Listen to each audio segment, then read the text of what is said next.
Boa tarde de novo, sejam bem-vindos. Apresentamos mais um episódio do podcast Guerra dos Mundos, do jornal online de Blind Spot.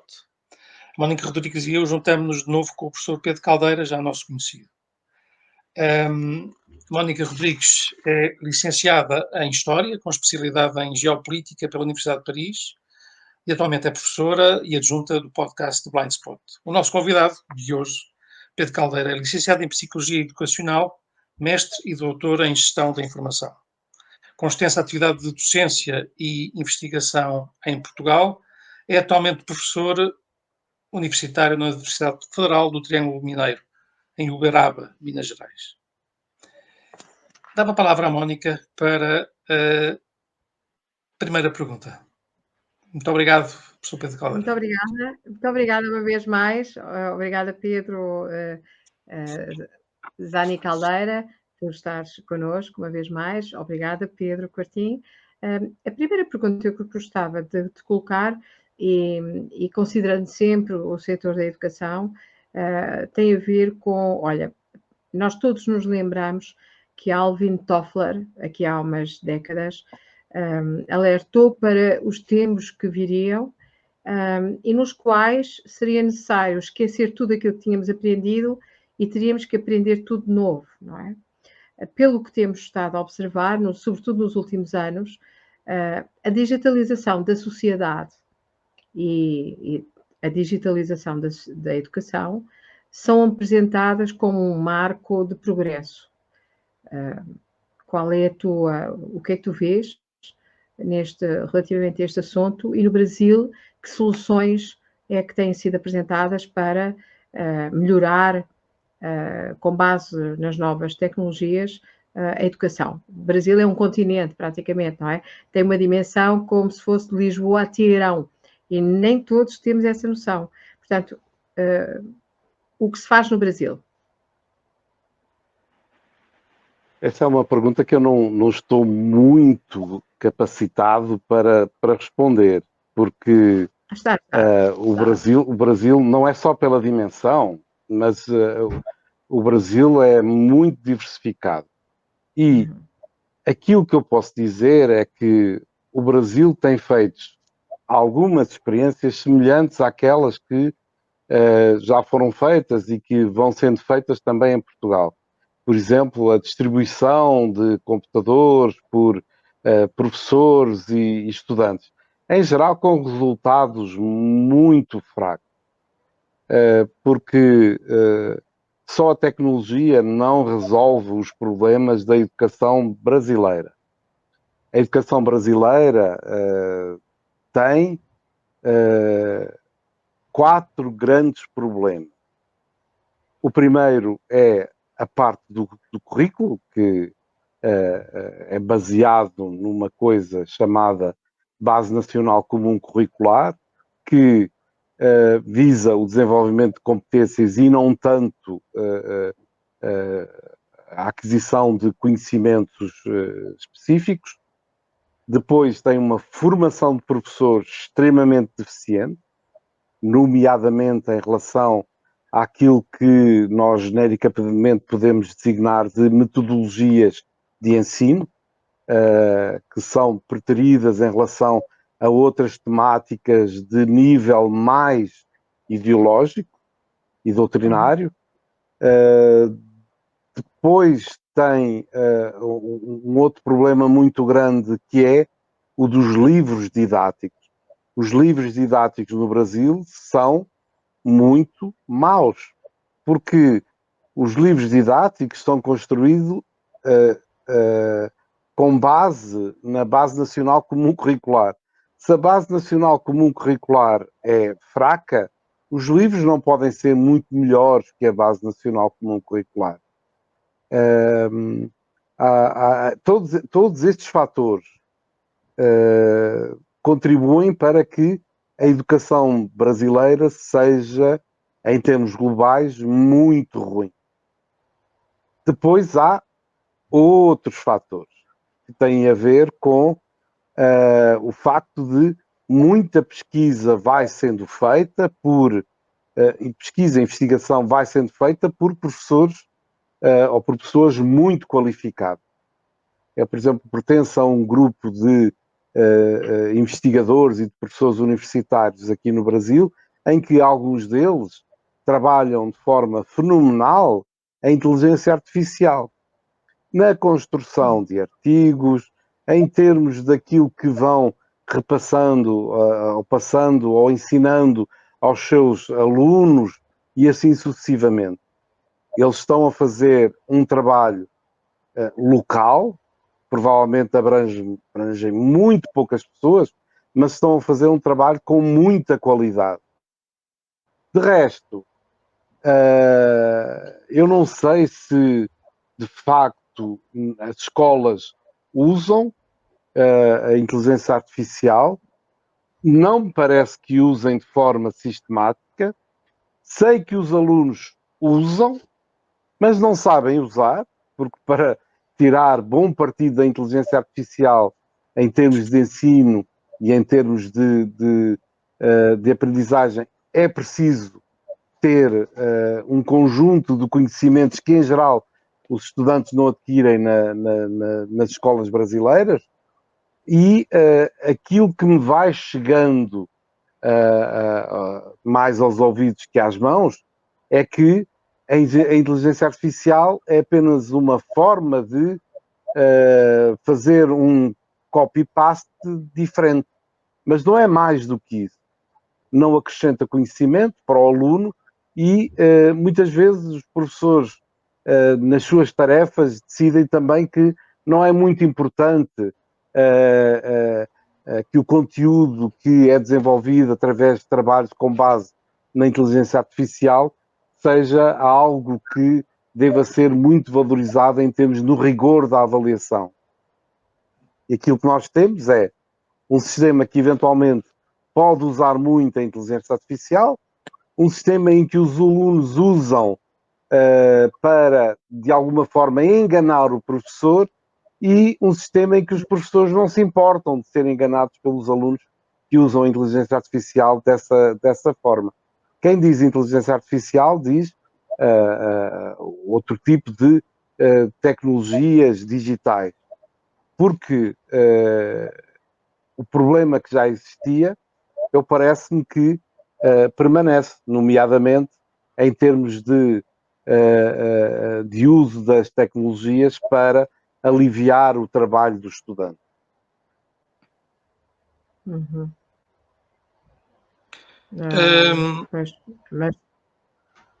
Sim, Pedro. Mónica, se me permite, eu gostava de introduzir aqui uma pergunta que está relacionada com o que antes foi perguntado, mas que é um pouco mais abrangente.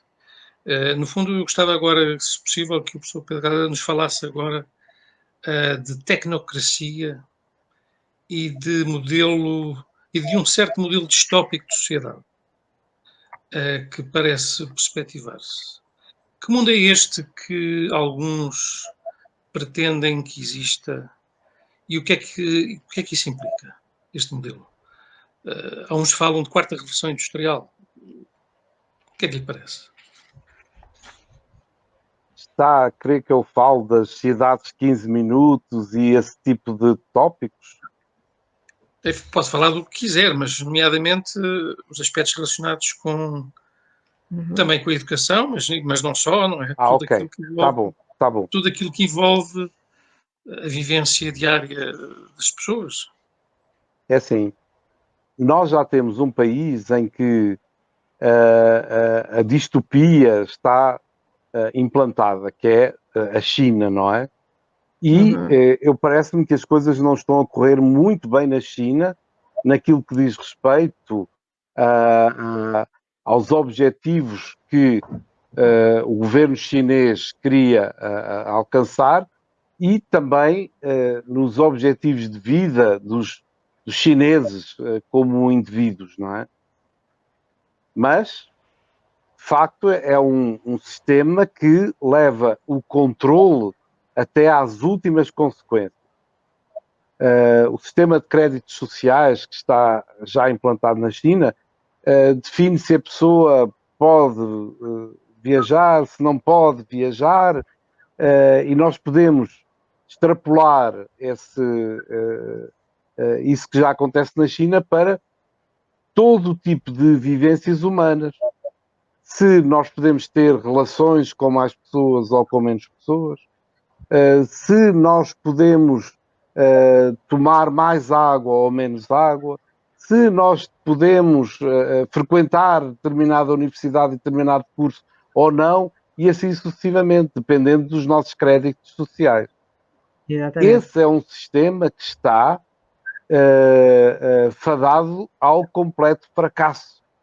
Porque o ser humano de alguma forma precisa de determinados graus de liberdade. Graus de liberdade que esse sistema não vai permitir. Vão tentar implantar esse sistema nos diferentes países do mundo? Parece-me que sim. Já perceberam que para 2030 a coisa não é possível. É por isso é que a agenda de 2030 se transformou na agenda que ainda não é designada assim, mas que vai ser conhecida por Agenda de 2045 e que tem a ver com o impacto por uma porcaria qualquer que eu agora não me recordo, não é? E que também não interessa, porque vai ser conhecido por uma agenda, pela Agenda 2045. É verdade. E vão tentar forçar a implantação daquilo que vai estar incluído nessa agenda. Que eu também ainda não sei exatamente o que é. Mas imagino que é o dinheiro digital e outras coisas semelhantes que tornam aparentemente mais fácil o controle dos indivíduos. Mas isso é tudo aparente. Porque, de facto, eles não vão conseguir nunca controlar aquilo que são quer as ações, quer os pensamentos, quer em alguns outros casos as intenções associadas a ações e pensamentos dos indivíduos. Não vão conseguir, mas vão tentar. Eles vão tentar. E o que está englobado nesse conjunto de tecnologias, o passaporte digital, o passaporte vacinal digital, o dinheiro digital, isto é, tudo digital. E parece que nós vamos apenas e só ser uns números e valemos o que esses números valerem. Nós vamos nos deixar cair nessa armadilha? Parece-me que não. Porque uma coisa é aquilo que vão tentando fazer e vão tentando implantar, outra coisa é aquilo que eles vão conseguir. E depois da pandemia, depois de tudo aquilo que aconteceu na pandemia, com os lockdowns, que se sabe que não tiveram efeito nenhum, sabe-se através de estudos científicos. Isto não é algo que me passou pela cabeça agora. Do uso de máscaras, não é? Que também se sabe que em termos científicos não teve eficácia. E também ao nível das vacinas, que se sabe que estão a provocar mais problemas do que aqueles que pretendiam resolver. E tudo isso correu muito mal. Eu sei que em Portugal ainda há muitas pessoas que acreditam na bondade das medidas decretadas pelo governo e não só. A das máscaras, o do lockdown, o do distanciamento físico, essas coisas todas. E das vacinas.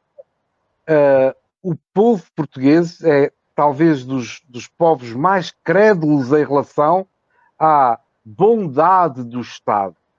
O Estado não é bondoso, o Estado não é uma pessoa de bem e o Estado não quer o nosso bem.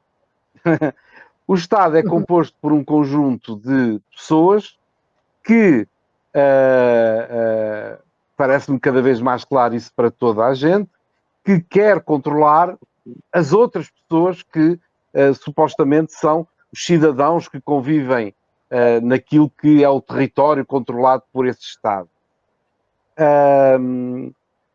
Outros países, os povos não são tão crédulos, não é? Agora vai começar a vacinação, se é que não começou já, outra vez, do reforço das vacinas de Covid, a bivalente em Portugal. Não é? E eu imagino que muita gente se vá vacinar. Muita gente. Já estão. Já estão. 30%, 40%, 50%, não sei quantos é que vão ser. No Brasil, é obrigatório. Eu estou a falar de obrigatório. A vacinação de crianças entre os, acho que é 6 meses e 10 anos. É obrigatório. Como? O direito internacional não... Mónica, isso, o direito internacional não manda aqui. Eu sei que nós sabemos disso tudo, o direito internacional, essas coisas, mas é obrigatório. Nomeadamente, digo eu, peço desculpa interromper, nomeadamente com sanções que passam por não atribuição de bolsas, o antigo Bolsa Família, etc. É, coisas assim do género. Mas, mesmo com esse tipo de sanções, só 5% dos pais é que vacinaram os filhos nessas idades. 5%.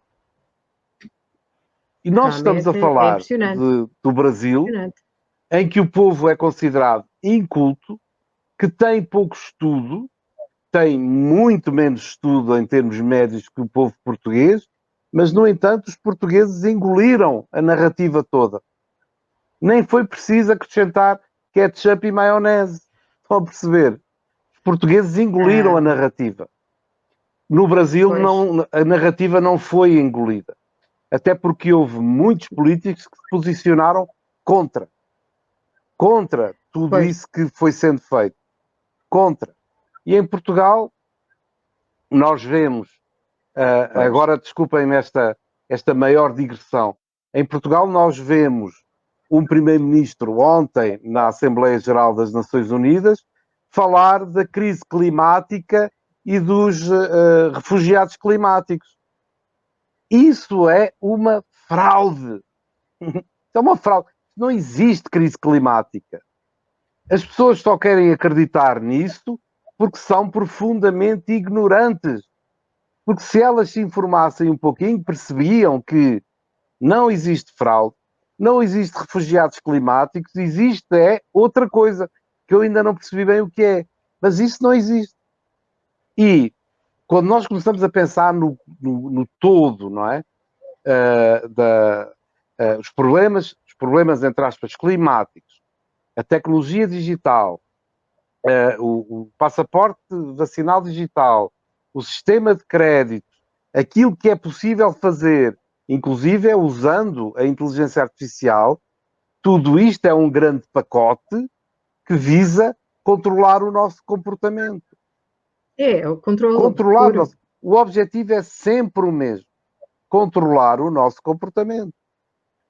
Aliás, as experiências do Arch e do Milgram, não é?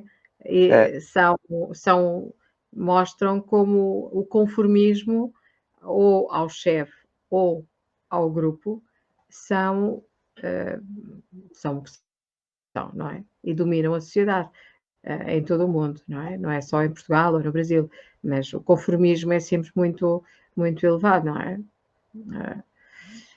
Sim, mas em Portugal a coisa é extraordinária, não é? Porque nós estamos numa situação em que Portugal vai ser um dos 5 países que vai experimentar essa coisa do passaporte vicinal digital, não é? Uma porcaria assim do género. Voluntariamente, não é? E os portugueses têm orgulho em serem considerados os bons alunos da Europa. É assim, acordem.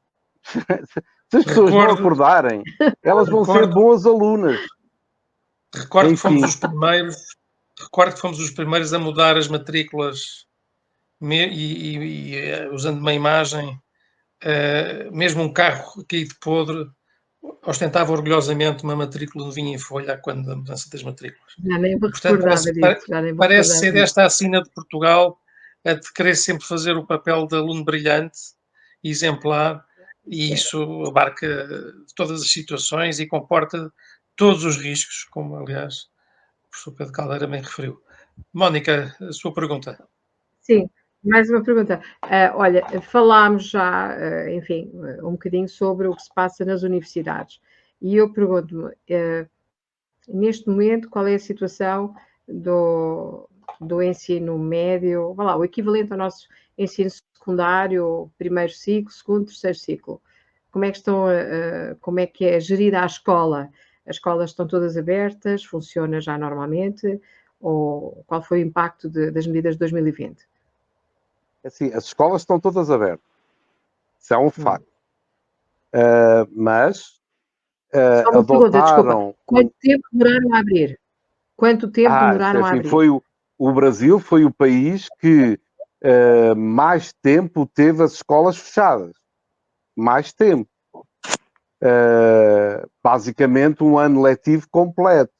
Mais um pouquinho do outro ano letivo seguido. Pois, muito tempo. Assim, foi... Aquilo que fizeram com as crianças brasileiras foi criminoso. E está a ter impactos enormes agora e vai ter durante pelo menos os próximos 10 anos. Eu não tenho 10? dúvida em relação a isso. Não por acaso, um dos meus filhos aqui no Brasil está no ensino secundário, está no equivalente ao 11º ano. E a escola dele começa, por exemplo, com 6 turmas do 10º ano, com 50 alunos. Depois, as 6 turmas do 10º ano transformam-se em 5 turmas com 40 alunos no 11º, que se transformam em 4 turmas ou 3 com 30 alunos no 12º ano. Mas o Porque que é que há acontece com os outros? as pessoas vão-se embora, os alunos vão-se embora. Porquê é que se Mas vão são embora? recuperados para o ensino profissional? Sim. Não, isso não existe aqui. Quer dizer, existe o sistema de ensino profissional ligado aos setores produtivos, que é um sistema, em geral, de muito boa qualidade, dos serviços, da indústria e assim sucessivamente. Mas não existe verdadeiro ensino profissional ou tecnológico. O que existe é residual, é muito pequenino, comparado com o sistema global.